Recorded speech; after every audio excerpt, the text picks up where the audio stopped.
할렐루야, 수요일입니다. 오늘도 새벽에 만나 하나님 오신 여러분들을 환영하고 축복합니다. 기도하겠습니다. 하나님 좋은 날을 주시니 감사합니다. 오늘도 하나님을 만나기를 원합니다.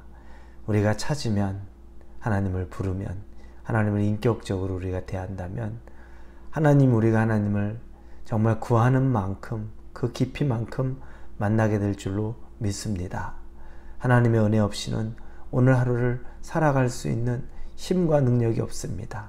우리 안에 성령 충만함으로 하나님을 기뻐하며 만나는 시간 되게 하여 주옵소서. 예수님의 이름으로 기도합니다. 아멘. 우리에게 주시는 말씀은 요한복음입니다. 요한복음 2장입니다. 13절에서 22절까지의 말씀입니다. 요한복음 2장 13절에서 22절입니다.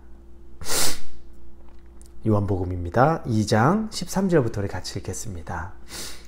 유대인의 유월절이 가까운지라 예수께서 예루살렘으로 올라가셨더니 성전 안에서 소와 양과 비둘기 파는 사람들과 돈 바꾸는 사람들이 앉아있는 것을 보시고 노끈으로 채찍을 만드사 양이나 소를 다 성전에서 내쫓으시고 돈 바꾸는 사람들의 돈을 쏟으시며 상을 엎으시고 비둘기 파는 사람들에게 이르시되 이것을 여기서 가져가라. 내 아버지의 집으로 장사하는 집을 만들지 말라 하시니 제자들이 성경 말씀에 주의 전을 사모하는 열심이 나를 삼키리라는 것을 기억하더라. 이에 유대인들이 대답하여 예수께 말하기를 내가 이런 일을 행하니 무슨 표적으로 우리에게 보이겠느냐. 예수께서 대답하여 이르시되 너희가 이 성전을 헐라 내가 사흘 동안에 일으키리라. 유대인들이 이르되 이 성전은 46년 동안 지었거늘 내가 3일 동안에 일으키겠느냐 하더라. 그러나 예수는 성전된 자기 육체를 가리켜 말씀하신 것이라. 죽은 자 가운데서 살아나신 후에야 제자들이 이 말씀하신 것을 기억하고 성경과 예수께서 하신 말씀을 믿었더라. 아멘. 오늘 13절에 보니까 유월절이라는 절기에 대해서 말하고 있습니다. 유월절은 유대인들의 어떻게 보면 민족 해방절이죠.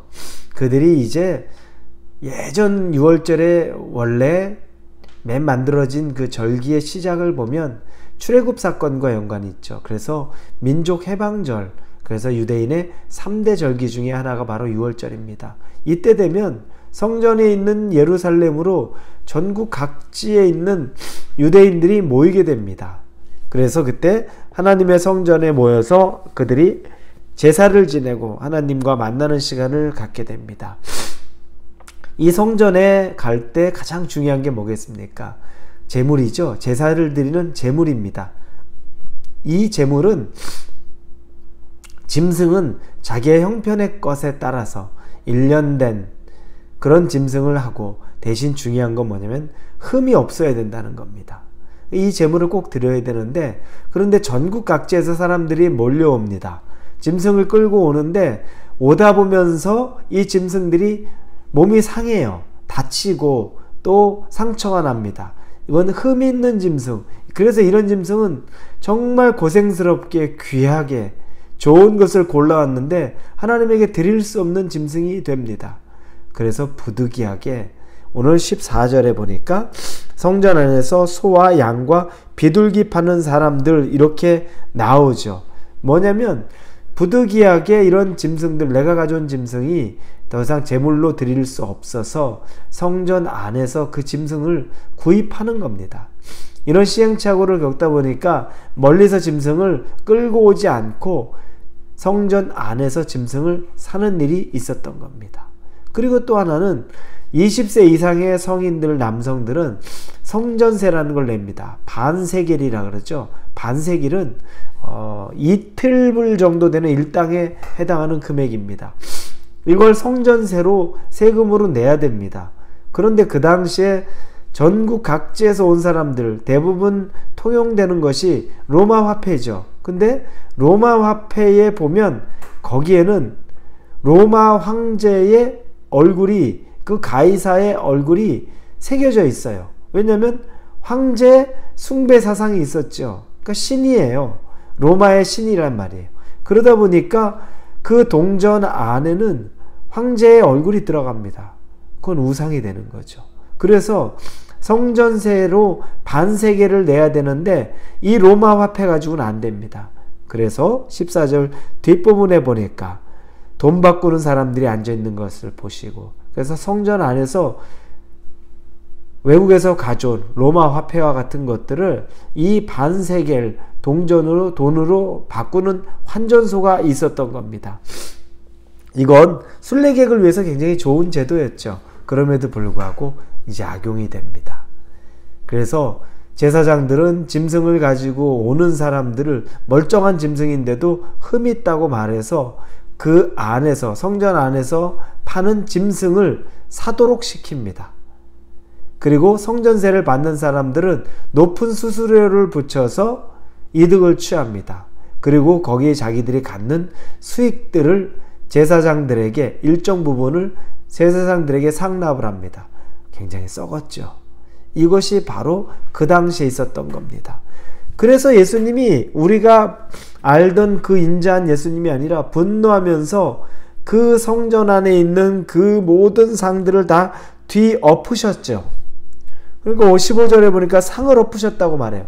마태복음에도 나오는 이야기입니다. 왜 상을 엎으셨나? 성전 정화운동이라고 마태복음에 나오는데 그때 마태복음 21장 이렇게 쓰였습니다. 13절에 그들에게 이르시되 기록된 바 내 집은 기도하는 집이라 일컬음을 받으리라 하였거늘 너희는 강도의 소굴을 만드는도다. 마태복음에 보니까 성전은 기도하는 곳인데 강도의 소굴로 장사하는 곳으로 만들었다는 거예요. 16절에 장사하는 곳이 되어버린 겁니다. 여러분, 하나님 만나는 곳은 본질이 기도하는 것. 교회의 본질은 여러분 예배하는 게 본질입니다. 교회에 뭐니 해도 예배 드리는 것이 교회의 첫째가는, 그리고 가장 중요한, 그리고 마지막까지 지켜야 될 일이 바로 이것입니다. 그러니 교회에 아무리 좋은 프로그램을 갖다 놓고 교회에서 세상이 하는 이벤트, 만남의 장을 펼쳐놓고 사람들에게 문턱을 낮춘다는 이유로 그것들이 주가 돼버리고 장사하는 일이 돼버리고 사람들의 비즈니스가 이루어지는 공간이 되고 친교가 이루어지는 공간이 메인이 돼버리면 그건 여러분 옳지 않아요. 교회는 처음부터 끝까지 예배가 가장 중요한 것입니다. 이 예배 후에 그 이후에 다른 것이 있을 수 있는 거죠. 그러면 우리가 이 예배에 얼마나 집중해야 됩니까? 그런데 우리가 뭐 한번 이런 얘기도 있죠. 순예배, 소그룹 가면 빨리 예배 드리고 밥 먹자고. 그 예배가 벌써 형식이 된 겁니다. 그리고 때로는 얼마나 마음이 급한지 찬송가 1, 2, 3, 4절이 있으면 찬송가 1절하고 2, 3절 안 하고 4절로 넘어가겠습니다. 그 찬송가 하나, 4절까지 되는 찬송가 하나를 제대로 부르지를 않아요. 그 가사가 다 연결이 되어 있거든요. 1절, 2절, 3절, 4절 다 연결되어 있는데 2, 3절 스킵하고 1절하고 4절 합니다. 마음이 급해요. 그런 예배라면 문제가 있는 거죠. 예수님은 그런 예배, 그런 마음 자세 기뻐하지 않아요. 이 예배를 오면서 그 사람들이 얼마나 즐거워했을 거예요. 기뻐했을 거예요. 그 성전에서 장사하는 사람들 예배가 기뻐서 하나님 만나서 그랬을까요? 아니요. 오늘 예배 가면 돈 많이 벌 수 있거든요. 오늘 예배 가면 즐거운 일이 있거든요. 그것 때문에 즐겁고 기쁜 겁니다. 심각한 문제가 있는 거죠. 여러분, 우리는 신앙의 본질을 정말 잘 찾아야 됩니다. 우리가 모이는 소그룹이나 우리 교회의 예배가 죽어서는 안 됩니다. 그게 처음이요 마지막이고, 그리고 기도가 살아있어야 되는 것이고, 하나님 만나는 것이 첫째가 돼야 되는 것, 절대 이 본질을 놓치면 안 됩니다. 이 요한복음에 보니까 처음에 제자를 부르셨고, 그리고 우리가 어제 보니까 가나의 혼인잔치에서 물로 포도주를 만드는 기적을 행하셨고, 그리고 나서 오늘 보니까 성전을 깨끗하게 하심으로 예배를 다시 회복할 수 있게 했습니다. 이건 우리에게도 시사하는 바가 큽니다. 하나님이 우리를 부르셨습니다. 우리에게 하나님께서 간증을 주십니다.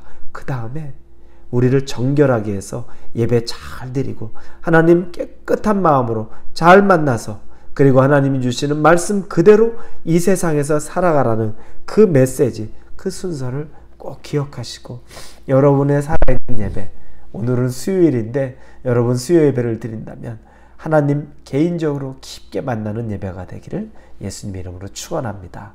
기도하겠습니다. 하나님 아버지 감사합니다. 예배의 본질에 더 다가서기를 원합니다. 하나님 만나는 예배 드리게 하여 주옵소서. 예수님의 이름으로 기도합니다. 아멘.